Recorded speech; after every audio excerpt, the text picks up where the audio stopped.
Bora mara ya mwisho Habiba mara moja alituletea mzigo mtamu sana, ulikuwa unaitwa Binti Salma. Watu waliipenda sana Binti Salma, watu mpaka walichanganyikiwa, wakasema anko, huyu mwandishi anajua bwana. Lakini hakukaa mbali sana, akatuletea Zulfa, moja kati simulizi pendwa sana ya Binti Zulfa, binti ambaye alikuwa ni mdangaji mwanzoni, baadaye akaja akayachoka maisha ya udangaji, lakini Mungu si athumani bwana, akampata mwanaume ambaye akampenda na maisha mengine yakaendelea. Sasa mwandishi yule katuletea tena hii simulizi nyingine mpya, inaitwa Mai Wangu. Mai Wangu kafanya nini? Bado mimi Uncle Jay niko hapa kwa ajili ya kuhakikisha ninakusimulia huo ndo mwanzo mpaka mwisho. Nikuombe tu kwamba kama wewe ni mgeni hapa, basi hakikisha unabonyeza alama ya subscribe ili usiweze kupitwa na kazi zangu ambazo kila leo ninaziachia msikilizaji. Bwana, karibu tupate kuweza kuenjoy mimi na wewe kuweza kujua nini hasa kilichomo ndani ya huu mzigo mtamu wa kuitwa Mai Wangu. Mai Wangu we, kutoka kwa Habiba.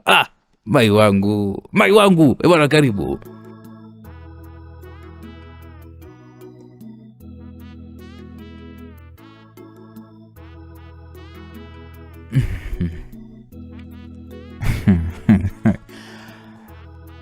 Kwa majina mimi naitwa Farida. Naitwa Farida Hassani Mabula. Mimi ni mtoto wa mwisho kuzaliwa kwenye familia ya watoto watatu. Yaani familia yetu kuna watoto hao watatu, lakini mimi ndo wa mwisho. Kifunga mimba sijui anaita, ila nilikuwa ni mtoto wa kike peke yangu. Yaani kwenye familia yetu wa kwanza ni kaka, wa pili ni kaka, watatu ndo mimi nilikuwa mtoto wa kike. Yaani mimi ndo nilifunga dimba kwa baba pamoja na mama. Na ndo nilikuwa binti pekee kusema ule ukweli. Hao wote walikuwa ni kaka zangu. Kwa mimi nilipata ule upendo mkubwa sana kwa mama pamoja na baba, kwa sababu wa kike si ndo nilikuwa mimi tu. Yaani ndo baba ndo alizidi kunipenda ile mbaya, sikwambie mtu. Ndo kabinti pekee kwenye ukoo wetu. I say, babangu ananipenda mno nye. Mpaka mimi mwenyewe najua kwamba hapa baba ananipenda. Yaani sijui hata niwaambiaje, lakini niwaambie tu ule ukweli, babangu ananipenda sana. Mimi bwana nilikuwa naishi mkoani Kagera, wilaya ya Biharamulo, kijiji kimoja hivi kinaitwa Nyantakara. Na mimi ni Msukuma kutokana na kwamba babangu yeye ni Msukuma. Na hata babangu pia alijulikana sana kwa jina la Mzee Msukuma. Ila mamangu ni Muhaya wa Bukoba huko. Hapo katika kijiji cha Nyantakara ndo mimi nilipozaliwa, na ndo niliposomea elimu yangu ya shule ya msingi pamoja na sekondari. Na nashukuru Mungu nilikuwa nina akili za shuleni. Kusema ukweli, darasani nilikuwa niko vizuri. Yaani akili tu za darasani siwafichi. So kama najisifia, lakini nilikuwa niko vizuri kusema ukweli. Nilikuwa mpaka ni akili unakuwa na akili nyingi mpaka zinamwagika, basi ndo mimi. Na nashukuru tu kusema ukweli ni kwamba darasani nilikuwa nafanya vizuri. Kuwa wa kwanza sijui wa pili hazikuwa shida zangu kusema ukweli. Sasa pale kuna shule ya kata ilikuwa inaitwa Nyantakara Secondary School, ndo nilikuwa mimi nasoma hapo. Maana kwa muda huo tayari nilikuwa niko sekondari, na walimu mimi walikuwa wananipenda sana kutokana na uwezo wangu mkubwa wa kujifunza. Basi sio kujifunza tu, mimi mpaka kwenye michezo nilikuwa mtu hatari jamani. Yaani pale shuleni nilikuwa nacheza sana netball sana. Jamani, nilikuwa najua sana kucheza mchezo. Mimi sio mrefu sana, ila nilikuwa nina power ya kuruka kweli kweli. Yaani nikiingia uwanjani ushindi ni lazima. Yaani nilikuwa nacheza vizuri mno, asikwambie mtu. Na mimi pia ni binti mzuri, binti ambaye nimekamilika kwa kila kitu. Mtoto 2000 utaniambia nini?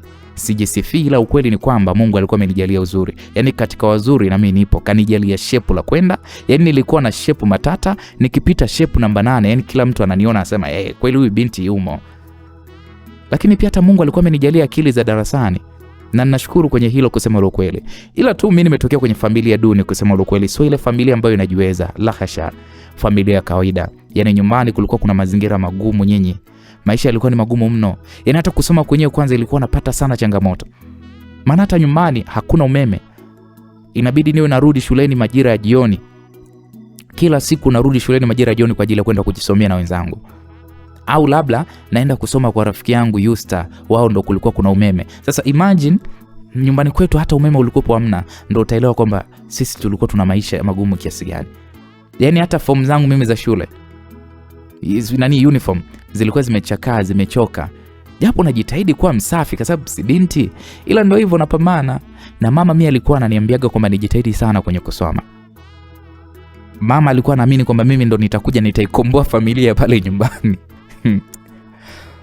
Maana hata kaka zangu pia nao ndo walikuwa wapo katika kujitafuta, ila bado mambo yalikuwa ni magumu mno nyie. Kaka zangu walikuwa wananisaidia sana, ila ni kawaida tu, ile wakipata 2,000 5,000 nini wanakuwa wananisaidia. Na hakuna kakangu hata mmoja ambaye alifika sekondari kama mimi. Kwenye ukoo wetu, kwenye familia yetu ya watoto 3, mimi peke yangu ndo niliweza kufika sekondari. Ila kusema ule kweli, nashukuru jamani, nilifika mpaka kidato cha 4. Tena hapo nakimbiza vibaya mno, kuanzia kwa kidato cha kwanza mpaka nafika kidato cha 4. Yaani darasani mimi namba 1 namba 2. Kwa hata matumaini ya kufaulu katika kufika level za mali yalikuwa ni makubwa sana kwa wazazi wangu. Yaani makubwa mno, kwa sababu kwanza kwenye swala la kusoma, mimi wala hata siko na masiara. Kwenye kusoma nilikuwa nasoma kweli. Yaani nasoma kweli kweli. Sijui mnanielewa? Basi siku hiyo bwana nimeamka zangu mapema tu. Nimeamka mapema kweli kweli, maana ilikuwa ni siku ya Ijumaa. Nilikuwa nina mechi.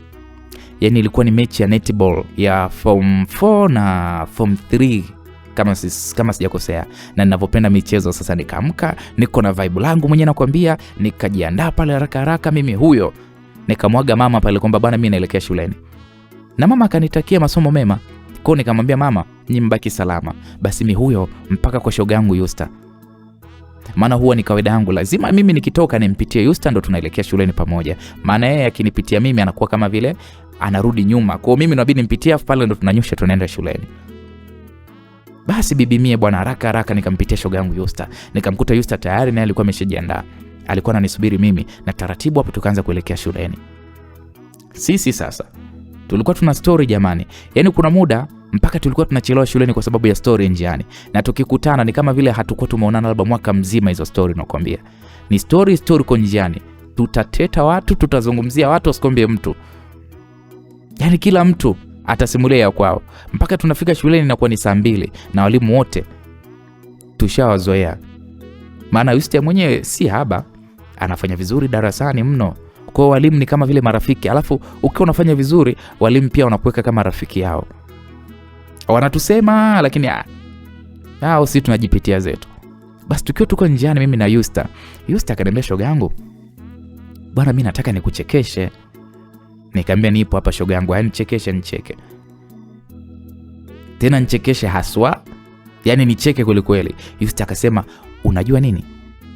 Jana wakati naenda dukani mwenzio usiku, si nimekutana na Alex. Msikilizaji, huyo Alex ni mwanafunzi mwenzetu wa kidato cha 4 na tunasoma naye darasa moja.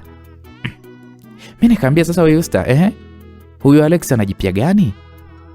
Yusta ndo akaanza kacheka kwanza, akaniambia na upumbavu tu. Mimi mwenzio jana tikanisimamisha. Ni kesi labda la jambo la maana la kutaka kuniambia. Nimefika pale, eti anaanza Yusta na kuomba sana uongee na rafiki yako Farida na umwambie eti mimi nampenda sana, nikimwona mimi nachanganyikiwa. Shoga yangu, mimi hata sikumkopesha. Nadhani unanijua shoga yako. Na nikamwambia hapo. Kwani wewe bubu Alex unashindwa kumfuata Farida ukaenda kumwambia mwenyewe? Wewe huna mdomo au wewe domo zege? Si umfuate mwenyewe, kwani Farida umjui? Shoga yangu Farida, Alex alitaka kunifanya mimi yani kama kuwadi wake, nije kwako eti nikwambie kwamba anakupenda. Hapo kwanza mimi nilicheka. Maana Yusta namjua majibu yake kusema ule kweli. Nikasema Yusta, watu wengine wapumbavu kusema ule kweli. Asa mimi mwanaume wa nini sasa hivi? Kwanza hapa nilipo nina mambo mengi tu. Na ndo kwanza tumeingia form 4. Nahitaji kutuliza akili yangu kweli kweli kusema ule kweli. Mimi hilo swala la kuwa na mwanaume kusema ule kweli halipo kabisa kwenye kichwa changu, yani sina hizo swaga. Na akifanya masiara, mimi nitampeleka kwa walimu na nitamsemelea kwa mama, yani mchana kweupe. Sasa wakati naongea hivyo Yusta akaniambia, wewe nawe sasa mambo ya kumpeleka mwenzio kwa mwalimu au kwa wazazi ndo nini sasa? Yote hayo ya nini sasa ndugu yangu? Kwani wewe kidato cha kwanza bana, wewe si form 4 bana? Nawe wewe kinachotakiwa mfuate Alex mchana, wewe mwenyewe mkomesha sikufuate. Na ukiwezekana mtishie ile sikufuatilie. Alafu unaachana naye unafanya mambo yako. Ila sote kwenda kwa walimu wetu unaenda kusema kwamba Alex anakutongoza shoga yangu. Wewe bana, wewe saizi mtu mzima bana, form 4 mtu mkubwa. Sasa Yusta aliponiambia hivyo nikamwambia okay, poa shosti, haina shida, nimekuelewa. Kiukweli swala mimi la kutongozwa mwenzenu mimi nilishazoea kutokana na huu uzuri nilionao. Yaani natongozwa vibaya mno. Yaani huko shuleni ndo usiseme. Yaani mpaka basi. Si wanafunzi, si walimu. Nyumbani napo ndo yale. Huko mtaani mimi kutongozwa. Jamani, yaani kuna muda nachukiaga, ila basi ndo nitafanyaje, Mungu kaniumba mzuri, inabidi tu nivumilie. Maana mimi sikuwa na plani kabisa za kuingia katika mahusiano ya kimapenzi. Yaani sikuwa kabisa na hizo plani. Na mpaka umri huo mimi sikuwa nimewahi kuwa na mahusiano na mwanaume kabisa. Mimi na masomo na mimi. Na mama anavyonipeleleza aje siku asikie mimi na mwanaume. Na hizi nitachakazwa mpaka basi. Basi tukafika shuleni kama kawaida yetu, tukachelewa. Ila sasa tukakutana na saa tupa. Huyu mwalimu tupa huyu mwalimu anaga shida. Na ndo mwalimu wetu wa darasa. Basi anatujua vizuri tu nakwambia. Alivyotuona mwalimu tupa akasema, mabosi hao ndo mnaingia shuleni taratibu . Sasa saa tupa alivyotuambia hivyo, sisi tukacheka. Tunajua huyu saa tupa anatuzinguaga tu, lakini wala hanaga hata ugomvi na sisi. Mimi nikamwambia mwalimu, si unajua leo tuna mechi. So ndo tulikuwa tumeenda kuazima viatu mbele huko, ndo tumechelewa. Saa tupa akasema, hebu piteni bwana, mimi sina shida ya kuweza kuachapa, acheni kuniongopea. Basi mimi na shoga yangu huyo tukawa tunacheka yenyewe, tukapita tukaingia mstarini. Na baada ya mstarini sisi tukaingia zetu class. Ila sasa hii siku kusema ule kweli wala hapakuwa na masomo, bali zilikuwa ni pilika za kimichezo. Si mnajua shule kukiwa kuna mechi, yani ndo ikawa iko hivyo. Yani shuleni kunakuwa hakuna kusoma, hakuna nini, yani mko free tu. Mpaka saa 10 jioni tukaingia uwanjani sasa. Hapo uwanjani kwenye mambo yangu tena niko vizuri. Mimi naruka kudadidi kasikwambia mtu, yani naruka kama kitu gani. Yani netball inaiweza vibaya mno. Kidato cha 4 wenyewe kwanza wananitegemea mimi. Yani bila ya mimi bado hawajakamilika. Basi bwana tukabadilisha pale nguo, tukavaa zile visketi vile vifupi vile vya kimichezo vya netball. Hapo sasa ndo hapo ndo wanaume wa shuleni boys sasa ninapowamaliza. I say mimi nimejaliwa. Yaani mimi mwenyewe tu mtoto wa kike, lakini najijua kabisa mimi Mungu kweli kaniumba. Basi maboys wote pale shuleni wanajifanya kama ndo wanakuja kuangalia netball. Kumbe hapo wanakuja kuniangalia mie. Basi nikifunga wanavyoshangilia sasa. Yaani mimi ndo basi najikuta piskali, yani pisi wa shule, sikwambie mtu. Sijisifii kusema ule kweli, ila nilikuwa mzuri bwana. Yaani mimi kwa shuleni pale sikuona kama kuna mwanamke mzuri zaidi yangu. Basi boys walikuwa wananishangilia ile mbaya. Mimi hapo nabaki na cheka tu bichwa hilo. Basi tukacheza ile mechi na tulimaliza kwa kuwafunga kidato cha 3 kwa mabao 8. Na mimi ndo nilikuwa chanzo kikuu cha huo ushindi. Maana kwenye kucheza, mimi nacheza bwana wewe. Yaani niko vizuri kusema ukweli, sikwambie mtu. Basi tumemaliza ile mechi, ilikuwa ni majira ya saa 12 hivi za jioni. Ndo nikatoka uwanjani na rafiki yangu Yusta. Yusta ndo akawa ameletea pale maji ya kunywa. Nikanywa ile maji huku nikawa naongea na Yusta. Si nikamwona Alex kaje mpaka pale. Eti anaanza kusema mambo zenu. Mimi kimya, wala hata sikumuitikia. Yusta ndo aliitikia, akasema poa Alex, inakuaje? Poa tu. Samahani Farida, tunaweza tukaongea kidogo. Yusta alivyokuwa mnafiki shoga yangu mimi huyu, akaanza kusema ngoja mimi niwapishe kidogo, niwape nafasi muongee. Kweli Yusta akasogea pembeni. Mimi nikamwangalia kwanza huyu kaka kuitwa Alex. Nikampandisha nikamshusha, nikamwambia ongea na kusikiliza. Unataka nini? Na shida yako ni nini hasa? Farida, mimi samahani, unajua ujumbe wangu lakini si umeupata. Nikamwambia hapana. Haya, una ujumbe gani? Na mimi ndo bwana mkubwa ayezungumza na kusikiliza. Unajua Farida, samahani sana, lakini kusema ule ukweli mimi nimetokea kukuhitaji sana, kusema ule ukweli. Yaani unajua Farida, mimi nahisi kukupenda mno Farida. Na ukweli ni kwamba natamani kuwa na wewe katika mahusiano. Na Mungu atakapoweza kutujalia, natamani huko mbeleni huko tukija kumaliza masomo yetu, wewe ndo uje kuwa mke wangu. Na mimi nakuahidi Farida, mimi nitakuhudumia kwa kila kitu mama. Yaani hautopata shida kabisa. Kwa sababu nikacheka. Maana huyu Alex mimi namjua kwao. Hali yake ni mwenzangu na mimi, mlala hoi. Eti anandanganya mimi atanihudumia tukishamaliza shule. Hapo ndo ananitongoza. Lakini ukiangalia kwa kiatu chake yenyewe msikilizaji, yani mbele kiatu kimeachama hivi, yani mbele.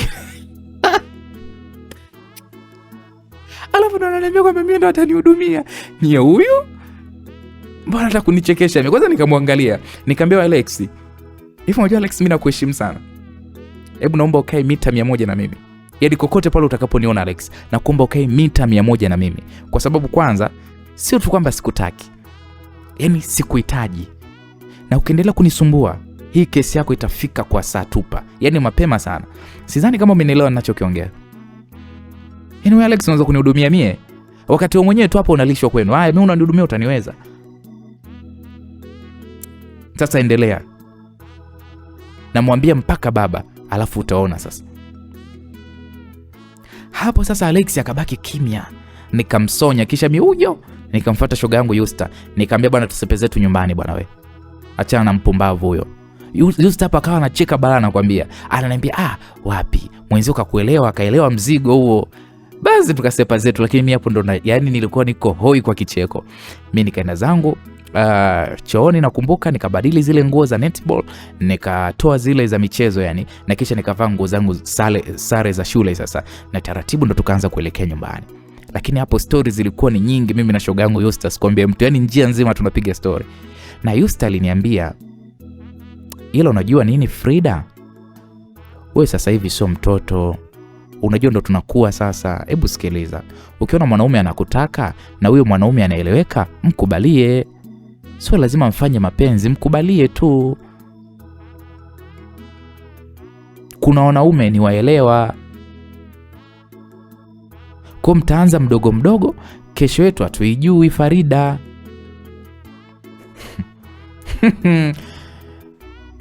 Kama Yusta, shoga yangu, mimi ninavyojiona nikichanganya na hayo mambo ya mapenzi, nikimix na shule, yani nitafeli mchana kweupe. Kichwa changu nakijua. Yani kichwa changu mimi kushika mambo mawili siwezi ndugu yangu. Mimi sio kama wewe Yusta. Yusta wewe una mpenzi wako na shuleni unafaulu vizuri, lakini kwa mimi hapana, siwezi kukuiga shoga yangu. Hapo Yusta akacheka kweli kweli, akaniambia basi poa bwana Shogile, ila ndo tunakuwa hivyo ujue. Kama tunakuwa sio mbaya ukawa hata na kibusta chako mwenyewe cha pembeni na nini, maisha yanaenda. Eti mimi leo hii mwanafunzi wa sekondari nianze kuwa future mama wa mwanaume fulani. Kiukweli nilidisha tu kucheka. Ni kweli Yusta ana mtu wake kusema lo kweli, ila huyo mtu wake sio mwanafunzi. Sasa sijui kwa nini huyu anaanza kunishawishi mimi nianze kutembea na wanafunzi. Wanafunzi watanipa nini? Yusta yeye anatembea na mwanakijiji na wanapendana sikwambie mtu. Na bado Yusta ana akili sana na darasani anafaulu vizuri tu. Ila wala mimi sikutaka kumiga kabisa. Ni kwenye swala la mapenzi. Basi tukaongea sana pale mpaka tukafika kwao. Mimi nikamwacha nikarudi zangu nyumbani. Hapo katikati kulikuwa kuna weekend, yani Jumamosi na Jumapili. So nilikuwa niko busy sana na kumsaidia mama kwenda shamba na kazi zingine za nyumbani. Siku ya Jumatatu asubuhi nilikuja kuamshwa na mama. Nilikuwa nimelala kwa kuchoka sana, nilikuwa nimechoka vibaya mno. Maana usiku wake nilikuwa nimechelewa kulala kwa kuwa nilikuwa najisomea. Basi mama akaniambia, "Farida, hivi ni kulala gani huko wewe?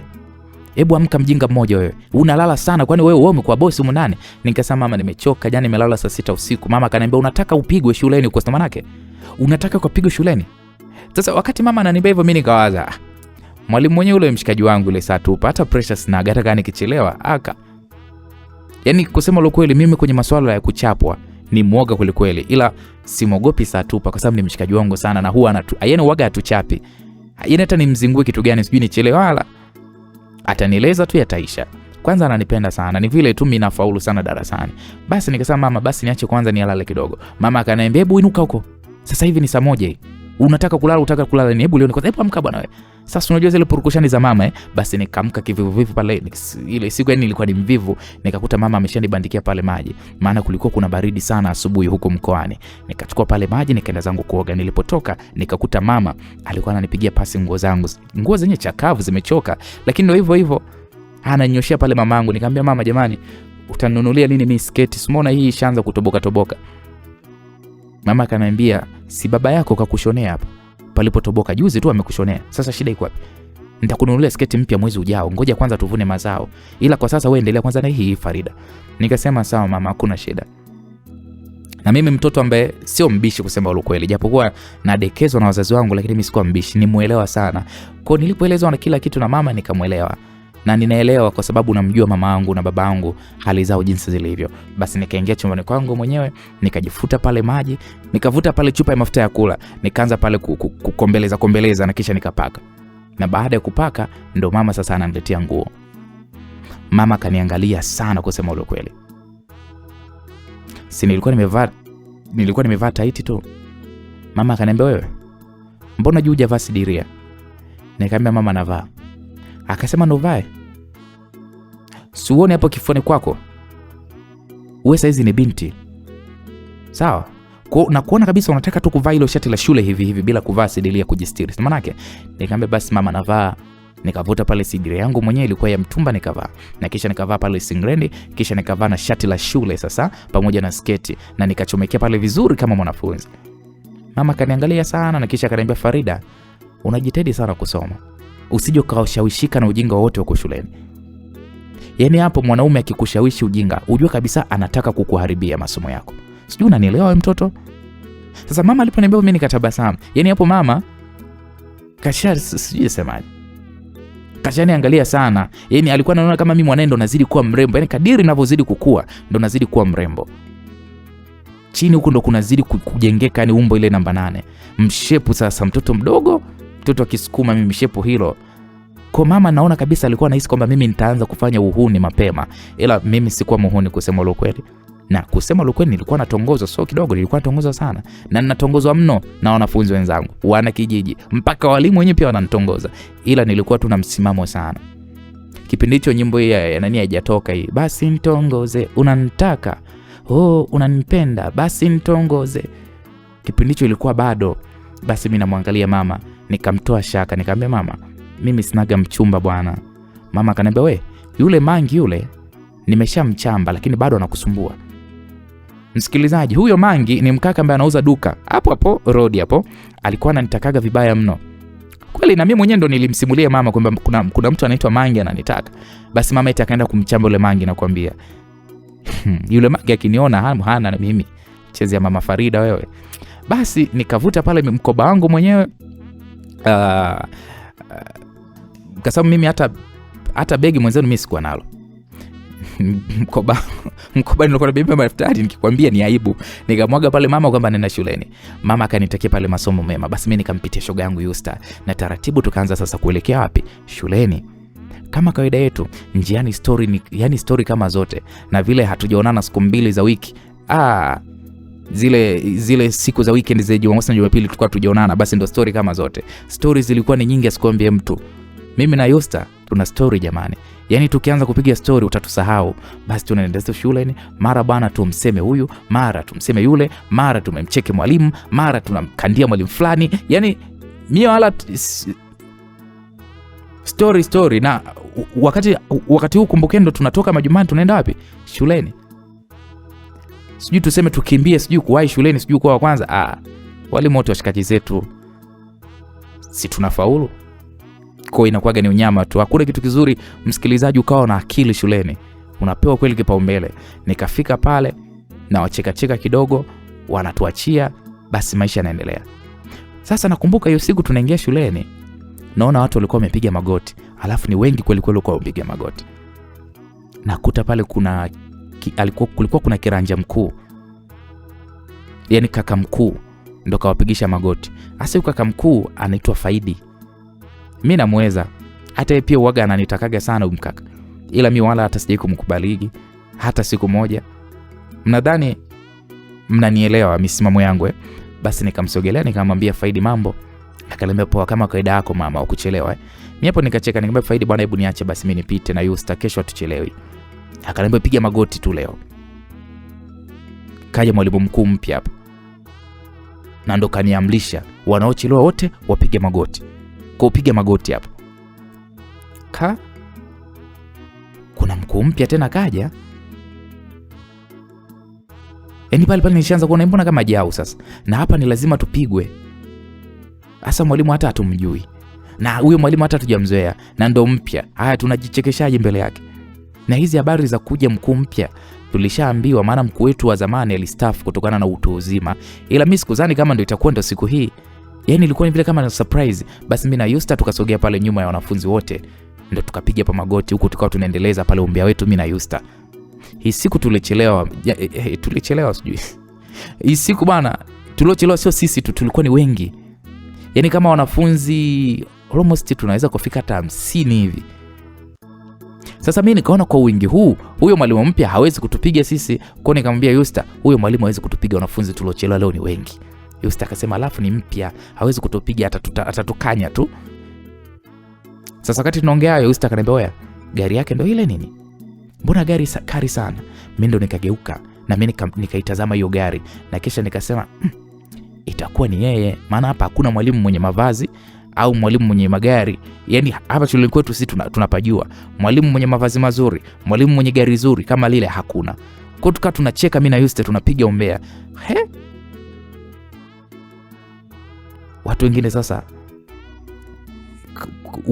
nakumbuka umbea wetu wakati tunazungumza umbea mimi na Yusta, wakati tunacheka tukaanza pale kukanyagia na walimu wengine kwamba eti wengine wanamiliki magari mabaya kama vibanda vya wakala. Yaani ili mradi tu. Sasa wakati mimi na baba yangu tu mwenyewe kwanza hata baisikeli hiyo hana ya urithi. Ila si mnajua tena maneno ya wanafunzi. Kwa hiyo tukianza pale kukanyagia, tukawa tunakanyagia kweli kweli. Na hata pia rafiki yangu Yusta sio kwao ndo maisha mazuri, hapana, ili mradi tu kukanyagia. Sasa tukiwa tuko pale tumepiga magoti, tukaona mwalimu mpya ndo alikuwa anakuja sasa. Mimi nikamuuliza Yusta, huyu ndo mkuu mpya, mbona kama vile namuona kama mdogo? Yusta akaniambia hapana, hawezi kuwa mdogo, itakuwa ni umbile lake tu. Na kweli yule mwalimu akasogea mpaka pale. Anaonekana sio mkubwa, anaonekana sio mdogo. Yaani sio mkubwa, sio mdogo, yuko kwenye makamu hivi. Anaweza kacheza kwenye 30 mpaka kwenye 40, avuki hapa. Hoja mimi kwanza nikashangaa. Safari hiyo umetuletea mwalimu mkuu kijana. Maana aliondoka alikuwa ni mzee, mpaka mstaafu ni mzee kweli kweli. Basi bwana tukamwona yule mwalimu vizuri tu, alikuwa amevalia mwenye suruali nyeusi ya kitambaa na shati la draft pale nyeusi. Alafu ana kiatu kikali, kimekolea kiwi mpaka kinawaka. Aisee alipendeza, yaani ukimwangalia tu unajua kabisa mambo ya pesa hapa yapo. Na hata lile gari analotembea yani anaendana nalo bwana, kusema lo kweli. Sasa alikuja pale, alikuja na kisirani yani kuja tu kisirani kama chote. Akaanza kusema muda wa kufika shuleni ni saa ngapi? Tukamwambia saa 1. Akauliza kwa hiyo nyinyi mnafika saa ngapi? Hapo wanafunzi wote tukabaki kimya. Ila mimi nikasema mbona huyu baba kama mkali? Maana akaja kwanza acheki na wote. Alafu mtu mwenye kwanza ni mgeni. Yaani hata macho ya pepesi anatukazia. Alafu alikuwa anaongea ile sauti ya mkazo, ile sauti nzito kavu kweli kweli. Nikaona huyu mwalimu huyu ni mkali aisee. Akamwambia pale Faidi ambaye ndo yule kaka mkuu wa shule. Akamwambia kalete fimbo ambazo zitatosha kuwapiga hawa wote na kila mmoja hapa nataka alie. Yule mkuu aliposema hivyo, Yusta akaniambia, huyu mwalimu mbona kama anataka kutupiga? Huyu si mgeni huyu. Nikasema lina sifa hili. Nimeshaliona linaonekana tu mwalimu misifa. Sasa hapo yule mkuu wa shule Faidi akaenda kuleta zile fimbo. Basi na mwalimu wengine pale wakaja, walimu wengine unajua wale supporter wale walimu wengine hawakosekani. Walipofika paka site, mwalimu tukusaidie bwana, usitoke na jasho bwana, si tupo. Si unajua walimu wanavyopendaga shobo kwa mwalimu mkuu. Basi yule mwalimu akasema msijali walimu wenzangu, wala hata msipate shida, mimi wote na wamudu, hawa kwangu mimi ni wachache sana. Kusikia hivyo mimi ndo nikarudi kwanza nyuma kabisa. Yaani mimi ndo cha uoga. Namuona yule mwalimu yani anakunja sasa shati, anakunja vizuri yani kwamba atucharaze fimbo kweli kweli. Akashika ile fimbo, akamuita mwanafunzi wa kwanza. Ile kupigwa bakora moja, mimi moyo kulianza kwenda mbio vibaya mno. Nilikuwa ni muoga wa bakora, sitaki kuambiwa jamani. Yaani bakora moja tu mtu analia, alafu ile bakora ni nzito. Aisee, akamwambia ukishika, yani akikuchapa ile kwenye makalio ukishika hivi maana yake umefuta. Anaanza upya. Akikuchapa mkononi ukishika hivi umefuta, maana yake anaanza upya. Alimtandika bakora 3 yule mwanafunzi wa kwanza. Niliona huyu mwalimu huyu anataka kutupiga bakora 3 hizo sio mchezo. Bakora 3 tuliokuwa watu hapa wote zaidi ya 50, sio masihara. Kama masihara bwana, akaanza kugonga bakora pale 3. Kila anayempiga analia. Shoga yangu mimi nikaanza kulia. Yaani hapo hata sijaguswa, hata zamu yangu haijafika nikaanza kulia. Nyie yule mwalimu kila anapozidi kusogea, yaani ndio alikuwa anakaribia kunifikia mie. Basi mimi nahama upande, natoka hapa naenda upande huu. Natoka yaani ili mradi tu niwe wa mwisho. Alafu sasa nikahisi mimi nikiwa wa mwisho mpaka aje nikute mimi, huyu mwalimu atakuwa amechoka, labda atakuwa amepunguza labda ile kasi ya kupiga, ila nyie wapi? Anaenda na kila mtu sambamba, 3-3. Mwendo wa ngapi? Mwendo wa 3-3. Alafu sasa sisi wanawake, sisi kumbukeni, sisi sio wanaume, sisi ni wanawake. Tukajua labda atatuchapa mikononi, wote anatuambia makalioni. Akisha kuchapa hivi unalia kweli kweli, soma sihara. Aisee, alipiga watu mpaka Yusta alipigwa bakora 3. Yusta alilia mno. Hapo sasa ndo nikabaki mimi. Sasa mimi ndo wa mwisho, maana mimi ndo nilikuwa nazikwepa, nikabaki mimi wa mwisho. Yaani mimi ndo nilikuwa wa mwisho kupigwa. Ndo nilikuwa na hama. Basi akaja. Akija huku mimi narudi hivi. Akienda huku mimi naenda huku. Mwalimu hajanichapa, nilianza kulia. Nililia kwa nguvu, lakini hapo sio kama nimesimama nikaanza kukimbia. Nikasogea mbali kabisa. Nikawa namwambia mwalimu, naomba unisamee, mimi sirudi.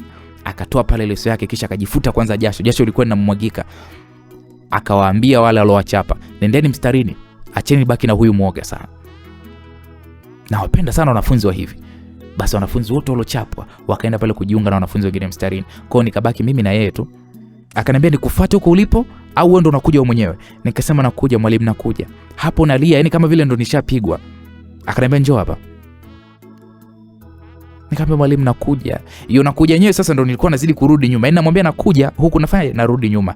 Aisali nifuata kama upepo. Mimi kushtuka, mtu huyu hapa kashanikamata. Hapo nilianza kulia kama nimefiwa.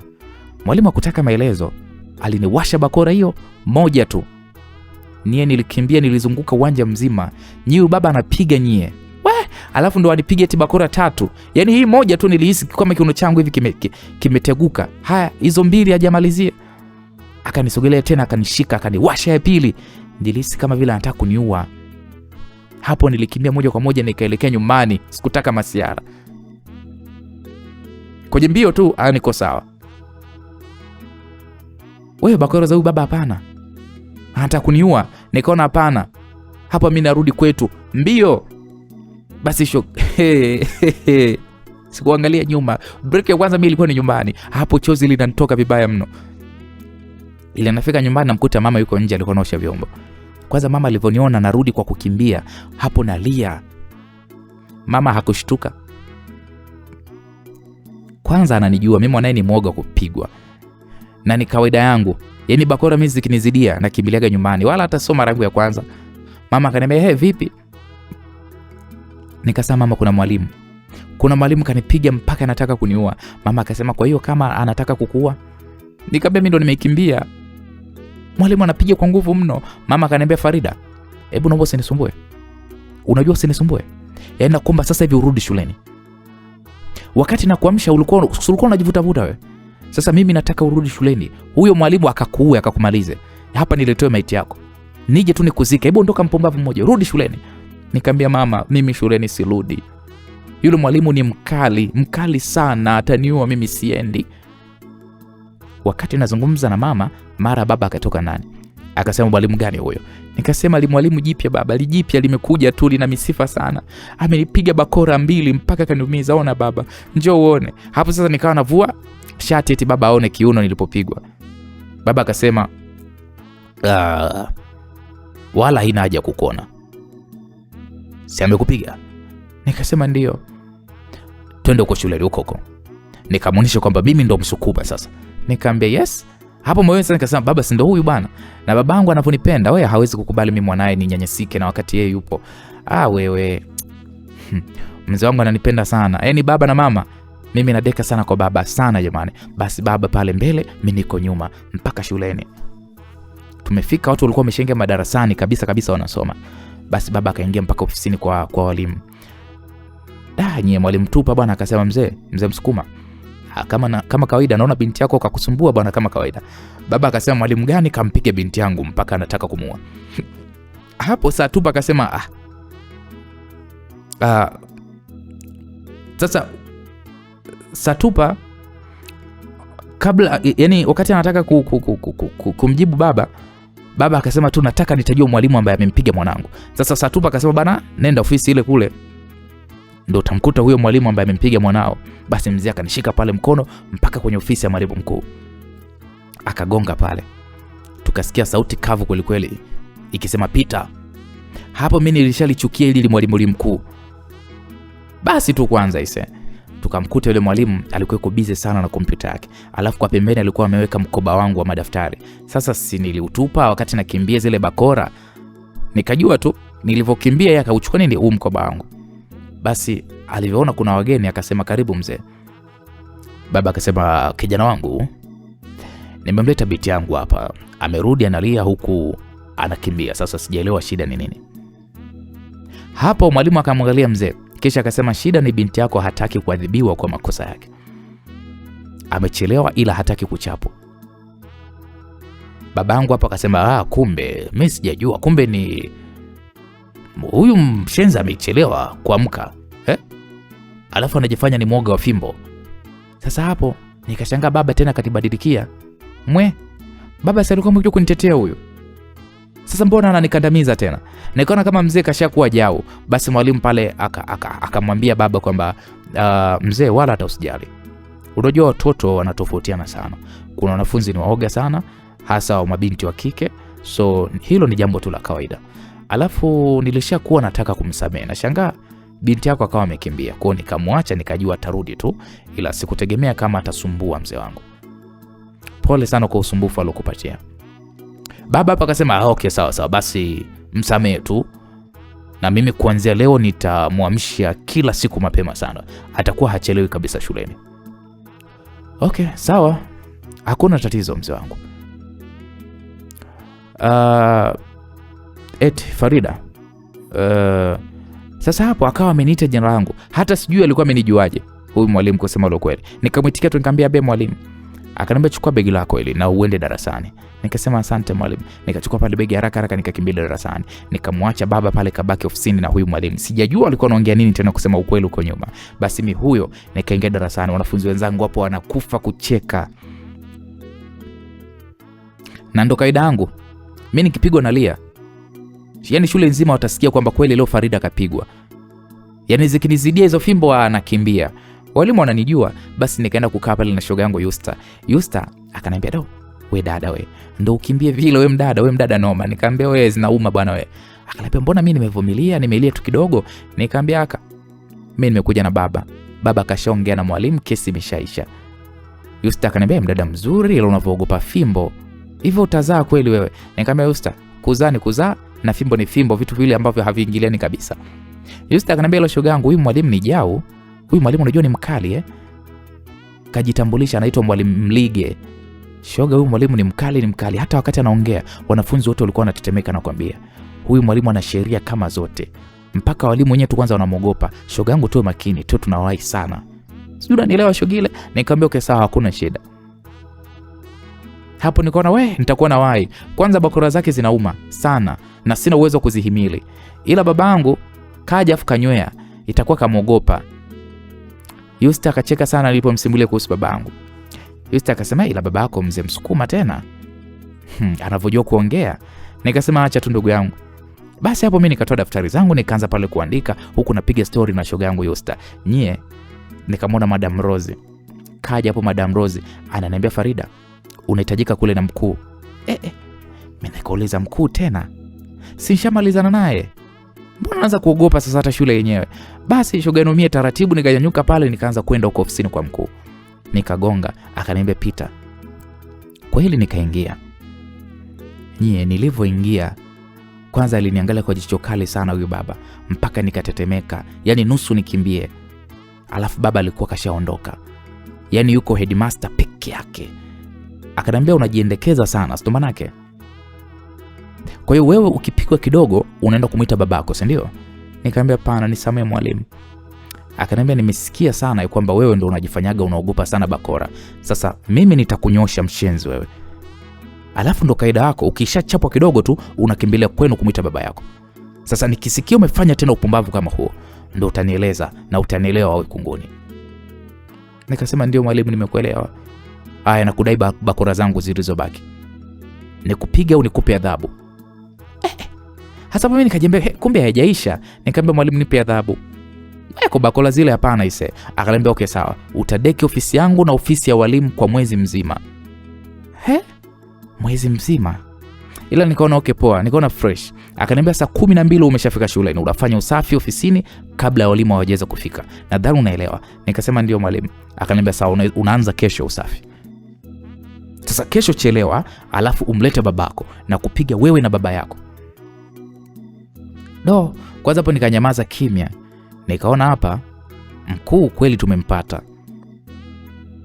Basi alipomaliza pale kunipiga ile mikwara yake ile, akaniambia kwamba aende darasani. Basi mimi huyo nikarudi class. Nikamwadithia pale Yusta alionisibu kwa mkuu. Yusta akasema wewe kudeki mwezi mzima, si bora nikukubali tu hiyo bakora. Nikamwambia hapana, bora ni deki. Bakora zake siziwezi. Yusta akaniambia sawa bwana, nitakuwa nakusaidia best yangu. Nikamwambia okay sawa, nitashukuru sana shoga yangu. Maana basi tuko busy na vipindi na kusoma kwa sana. Huku nje namuona mkuu anakagua kweli kweli. Yaani hii siku walimu walikuwa wako busy na wanafunzi, yaani walikuwa wako busy kweli kweli. Nikaona huyu mkuu kweli jao. Yaani bado alikuwa hataki mtu, yaani tutoke nje kwenda hata chooni muda wa vipindi alikuwa hataki. Yaani ana sheria kama zote. Basi tukatulia tutuli darasani mpaka muda wa break. Kiukweli break ile mimi sitokagi kabisa, na kuaga tu sina pesa, na ndio nimeshazoea hivyo, sipewi pesa kabisa nyumbani. Ila nikirudi nyumbani nakuta pale ugali kama kawaida. Na sio kwamba nilikuwa sipewi kwamba eti wazazi wangu hawanipendi, hapana. Ila tu wazazi wangu hawana. Na huwa ninaelewa hilo. So natuliaga tu darasani. Au siku tu maybe rafiki yangu Yusta ndo aninunulie vitu kama vile ana pesa. Kama naye hana, kwa tunabaki tote darasani, tunapiga zetu mbea, maisha mengine yanafanya yanaendelea. Basi break ile kaisha na vipindi vikawa vinaendelea. Na muda wa saa 9 ile jioni ile ndio sisi sasa huwa tunaruhusiwa sasa kurudi nyumbani. Basi nikamchukua pale shoga yangu, hapo nishabeba mkoba wangu wa madaftari tuelekee nyumbani.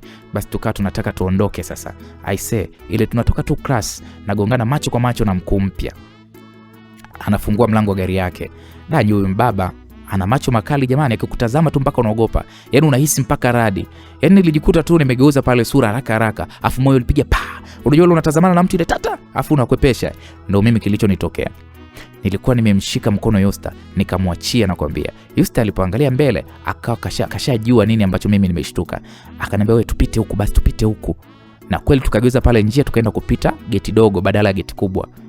Basi tuko njiani tunarudi nyumbani. Yusta ndo akaniambia wewe, mbona unamuogopa sana yule mkuu wa shule? Nikamwambia Yusta, kwani wewe umeogopi? Akaniambia namuogopa, ila wewe mbona unaona vile umezidi. Yaani mpaka ukimwona tu unapata pressure. Nikamwambia Yusta, hebu yaacha hayo. Yaani mimi hata kumwongelea tu yule mbaba staki. Tuongelee mambo mengine. Na kweli tukapoteza hizo mada za yule mkuu wetu wa shule yule Samlige. Tukafika mpaka home kwao kwanza, na kisha mimi pale wala hata sikukaa sana. Baada ya kumsalimia tu mamake Yusta, na mimi nikarudi zangu nyumbani. Niliporudi nyumbani nikamkuta mama ndo alikuwa anamalizia pale kusonga ugali. Nikamsalimia na kisha nikaingia zangu ndani, nikabadili pale nguo na kisha ndo nikatoka sasa. Nikakuta mama alikuwa ameshamaliza kuandaa ugali. Akanipakulia pale, nikavuta sahani yangu nikaanza kula. Mama akaniambia, "Alafu wewe, tabia yako ya kumsumbua baba yako mimi hiyo sitaki." Sijui umenielewa. Kwani bakora ndio kitu gani, Farida? Yaani kupigwa hutaki kabisa wewe mtoto. Sina maana yake. Sasa ole wako upigwe alafu urudi nyumbani na kwambia nitakudunda wewe mjinga mmoja wewe. Jifanye mwoga sana na wakati wewe ni mtoto wa kike. Na kuna kuzaa pia. Sasa wakati mama yangu ananisema, mimi hapo nilinyamaza tu kimya. Kwanza nilikuwa na njaa. Nikapiga pale msosi wangu wote, na nilivyomaliza sasa ndo nikaenda kupumzika. Nikamwacha mama ananichamba mimi vibaya mno. Eti kwamba mimi najiendekeza sana, najitekeza, sijui baba ndo ananiharibu na vitu kama hivyo. Yaani mama anaongea kweli kweli. Mimi nikalala zangu kabisa.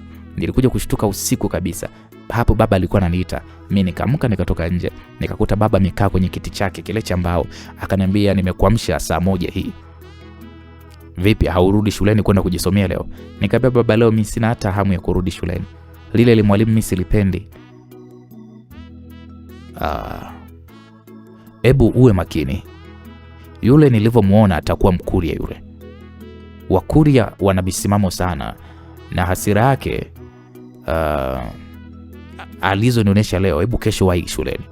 Nikasema, "Alafu baba, yule mwalimu mimi kaniita tena, kanipa adhabu." Hapo baba akacheka, akanambia, "Mbona mkuu wako mimi aliniambia kwamba atakupa adhabu ili ujifunze?" Hapo nikaona baba kama naye anamsupport. Nikaona okay, ngoja tu nikaushe, nikamsogelea pale baba, nikamlalia pale kwenye miguu yake. Eti mama akanikuta, akanisukuma. Kubwa zima halina hata haya. Ila mama anaonekana ana wivu kweli kweli. Basi baba yeye akawa anacheka tu. Basi mimi baada ya chakula cha usiku, ndugu yenu mie, nikaenda zangu kupumzika mapema tu. Na kesho yake wala hata sikuamshwa. Saa 11:30 alfajiri nilikuwa nimeshaamka. Mimi mwenyewe bila alarm bila nini. Nikajiandaa pale haraka, nilioga pale maji ya baridi hatari yani. Nikabeba mkoba wangu nikaanza safari kwenda shuleni.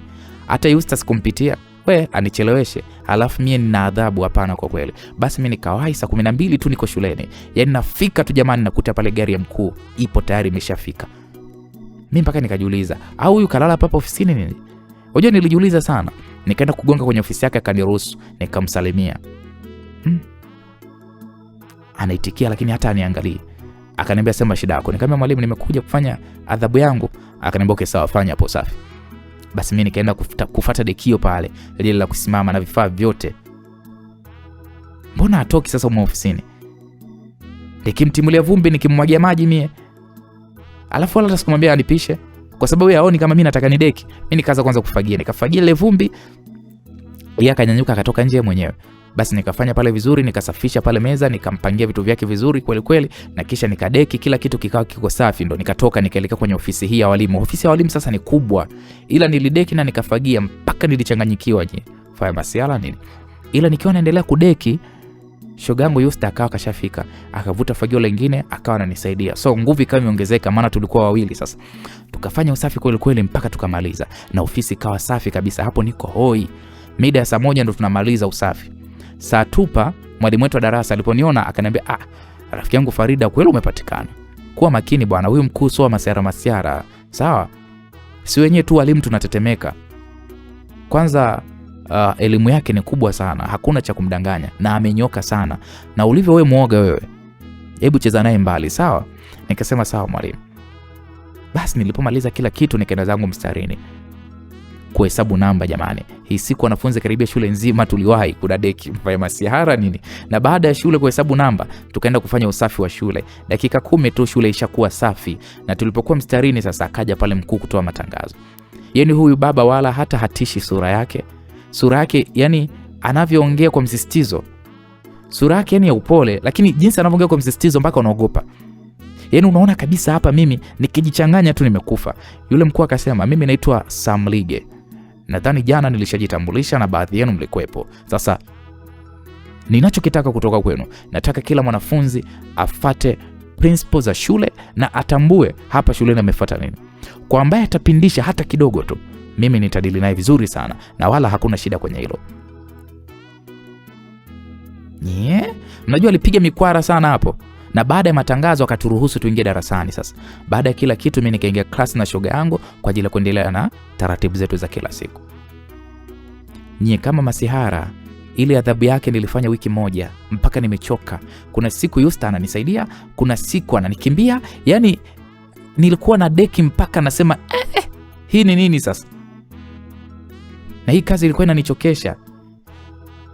Ofisi ya walimu, yani ile staff ile ilikuwa ni kubwa. Hii ofisi ya mkuu wa shule ni ndogo tu na imudu. Ile staff ile ya walimu ile. Alafu alikuwa amewasimamisha wafanyakazi. Eti mimi ndo natakiwa ni deki, ndo nafanya adhabu. Huyu baba ana roho mbaya. Basi siku ile ilikuwa ni Jumatatu nakumbuka. Mimi kama kaida yangu nimewahi sana shuleni, nikaingia kufanya adhabu. Ila hii siku hakuwa ameniwahi mimi. Na funguo alikuwa ameacha mlangoni. Basi mimi nikafanya sana usafi ofisini kwake. Nilipomaliza kabla sijatoka naenda akaingia. Nikamsalimia akaniambia marhaba, ukimaliza kufanya usafi ofisi ya walimu njoo hapa. Mimi nikashtuka. Niende tena ofisini kwake kufanya nini wakati mimi nikimalizaga tu kwenye ofisi yake sitakage hata kurudi. Unajua nikaanza kuogopa, maana huyu baba anaogopeka shule nzima. Nilimwangalia tu hapo natetemeka.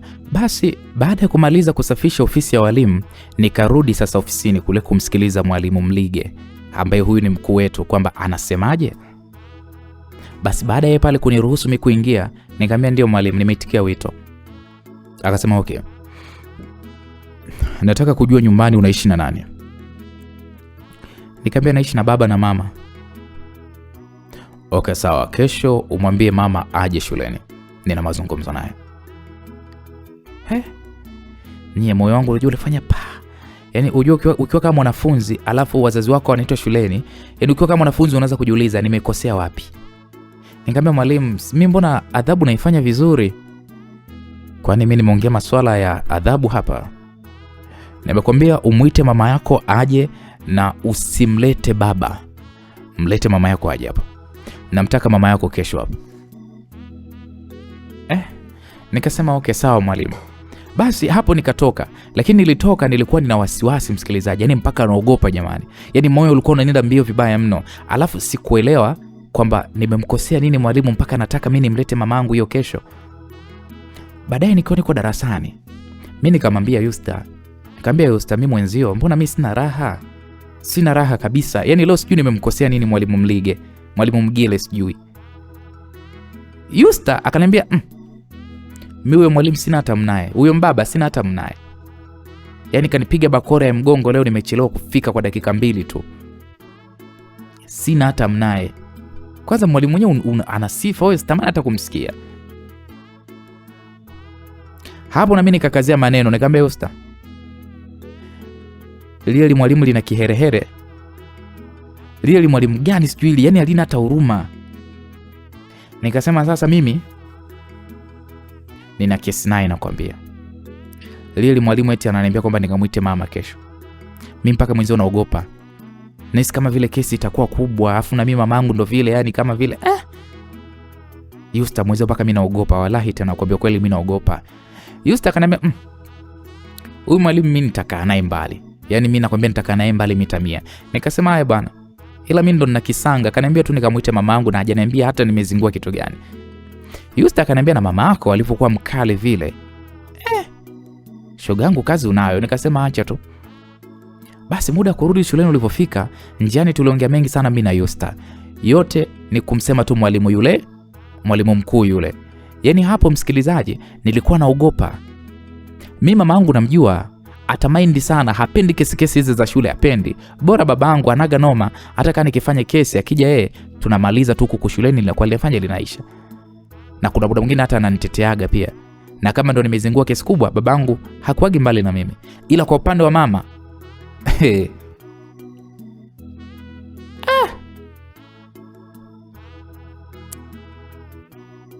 babangu mimi hana baya, shida mama. Namjua mamangu atakagi upumbavu kabisa. Basi njia nzima tulikuwa tunamsema huyu mwalimu mkuu.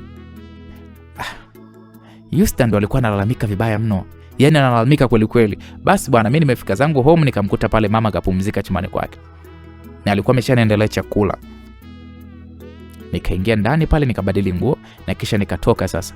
Nikapiga pale msosi na nilipomaliza kula sasa ndo mama anatoka chumbani kwake.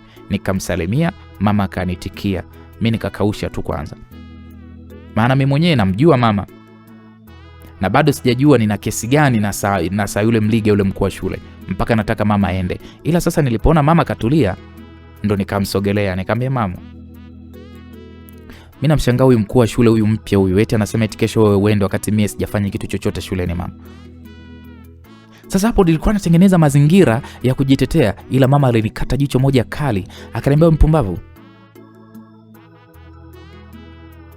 Hayo makalio yako hayo ndo anakuchanganya, si ndio? Nataka uniambie umefanya nini huko shuleni? Nini ulichozingua huko shuleni? Nikamwambia mama, mimi sijafanya kitu. Kwa hiyo huyo mkuu wako kakurupuka tu, akakwambia kamuite mzazi wako, si ndio?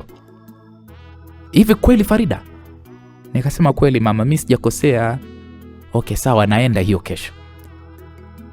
Yaani wewe mshenzi wewe, nikipewa kesi zako za kipumbavu huko shuleni, nitaanza kukuvuruga huko shuleni na kisha nakuja kukumalizia huko nyumbani. Na nitakuonesha wewe unajifanya jeuri mjinga wewe. Nitakuonesha kwamba mimi ni nani. Sasa mama alipokuwa anaongea hivyo mpaka nikanyamaza kimya. Maana nikaona kabisa mambo yashakuwa mengi hapa. Basi hii siku mama akaninunia kabisa. Akihisi kwamba mimi shuleni nimefanyaje, nimeharibu na ndio maana anaitwa shuleni. Basi alivorudi baba akamsimulia. Huku ananisokomezea maneno kweli kweli. Mama anatia chumvi kwenye hizo story. Mimi nikanyamaza tu kimya. Baba akaniambia wewe umefanya nini shuleni? Nikamwambia baba, mimi sijafanya kitu. Ila nashangaa tu mwalimu kasema kwamba mama anahitajika aende. Ila mimi baba sijakosea kitu. Okay sawa, kesho mama yako ataenda. ataenda na wewe na mtaongea vizuri tu na mambo yatakaa sawa, na wala hata usiogope mwanangu. Nikasema sawa baba. Kiukweli babangu mimi hanaga shida, ila mama anahisi kabisa hiyo siku alilala akiwa na hasira jamani. Asubuhi sana mama ndo alikurupuka kitandani. Jamani, yani ni fujo mtindo mmoja. Mimi nikajiandaa haraka, kisha naye akajiandaa, kisha sasa ndo tukaanza kuelekea shuleni. Huko njiani nilikuwa na koma. Mama ananisema vibaya mno. Ananipelekesha kweli kweli. Yani anaongea vibaya mno, ananiambia ni kwamba kama babako anakuchekea, basi mimi siwezi kukuchekea, nitakudunda wewe hutoamini. Nitakupiga kweli kweli mpaka uzimie. Utaona sasa.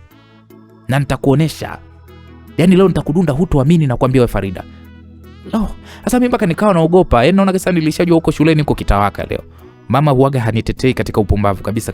Sio kama mzee wangu nyie. Basi tukafika mpaka shuleni. Na kwa bahati nzuri Samligi alikuwa ofisini. Kwa hiyo saa tupa akaturuhusu twende ofisini kwa mkuu wa shule na tukaelekea huko. Na kisha mama sasa akagonga pale. Mkuu wa shule akasema ingia. Msauti wake ni mkavu. Huyu mbaba. Basi tukaingia sasa. Moja kwa moja hapo tukaingia. Na kweli huyu mkuu wa shule alikuwa yuko ofisini. Alipomwona mama akasimama na kisha akamkaribisha kwa heshima sana. Mama akakaribia pale. Kisha akasalimiana pale na mkuu wa shule. Na mimi nikamsalimia mkuu wa shule. Kisha mama akasema, baba, hebu niambie huyu mshenzi amefanya nini? Amefanya nini huyu mjinga anayeelekezwa na babake?" Hapo mkuu wa shule akasema, "Hapana mama. Wala hakuna shida, ni masuala tu ya kawaida. Ila unajua Farida huyu ni binti mwenye akili sana hapa shuleni. Na kusema ule kweli binti yako anajitahidi sana. Hayo mengine ni ya kawaida tu, tunachukulia kama tabia tu za kiwanafunzi. Wanafunzi hawa ni lazima wawe wana usumbufu kidogo. Na sisi ndo tuko hapa kama wazazi wao, tunapambana nao na kuna muda tunawapa mpaka adhabu kuwatisha, na shule ndo inaenda kwa staili hiyo. Kwa hiyo wala hakuna jambo kubwa mama.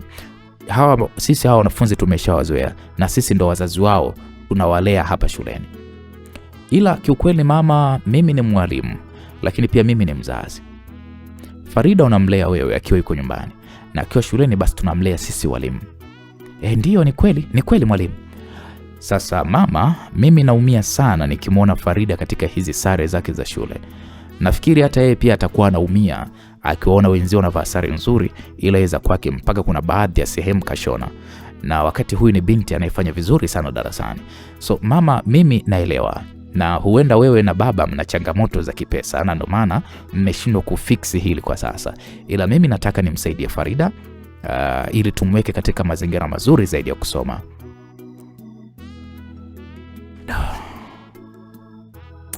Hapo mwenye nikasema kumbe mbaba naye kuna muda anakuaga mtu Afu alikuwa ananichora, kumbe mimi nimeshona hizi sare zangu na sindano ya mkono.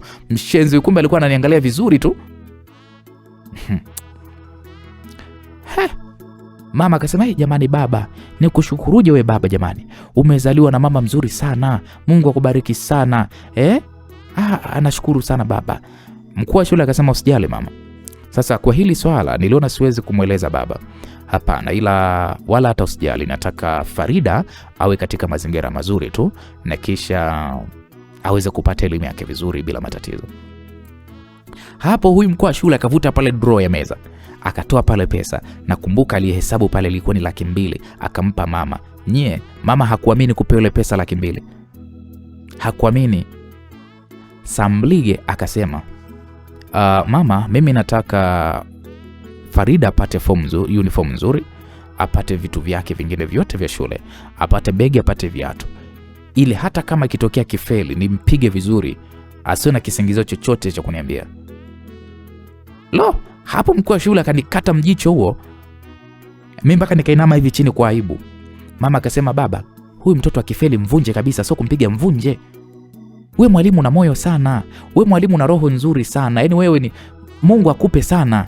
Mungu akupe zawadi. Hapo mkuu wa shule akasema, asante mama. Na mimi ndo nilikuitia hayo tu. Asante sana baba, asante. Basi hapo mama alimshukuru huyu mwalimu jamani. Yaani alimshukuru mno. Na mamangu ni mwingi wa shukrani sana tu, hata kwa kidogo anachokipata. Mama akaaga pale. Huyu mkuu wa shule akaniambia, we Farida, baki umwache mama aende. Basi kweli mama akaenda. Mkuu wa shule akaniangalia sana mpaka nikajishtukia jamani.